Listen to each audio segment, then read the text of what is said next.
They continued their journey, but the silence only deepened. Each step felt heavier.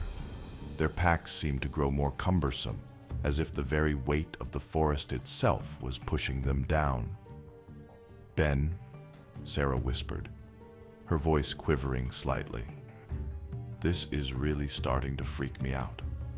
I've never been in a forest this quiet before." Ben tried to brush off her fears, but he knew she was right. Something was wrong.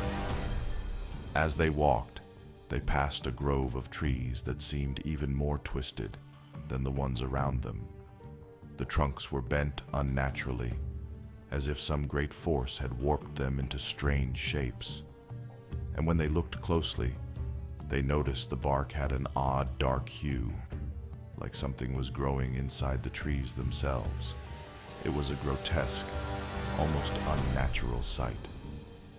"Maybe we should turn back," Lily said, her voice shaking.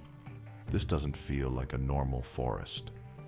Ben, still trying to lead them forward, tried to mask his own unease. "We'll be fine. Just a little farther, and we'll reach the clearing." But even as he spoke, the forest seemed to close in around them. The fog thickened, and the path ahead grew harder to see. And then, the first scream broke the silence. It came from Sarah. Everyone spun around, hearts pounding, but there was nothing behind them. Nothing in the fog. But Sarah was staring wide-eyed at a tree. The air seemed to grow colder, and Sarah was trembling.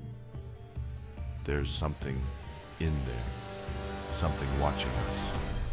Ben rushed to her side. "What are you talking about? There's nothing here." But Sarah couldn't look away from the tree. Her face was pale with fear. "There," she whispered, pointing at the base of the tree. At first, Ben saw nothing. But then, just for a moment, he saw something. A figure lurking behind the tree, barely visible in the fog. A figure that moved in the shadows. Do you think Sarah's seeing something real? Or is this just a trick of the mind?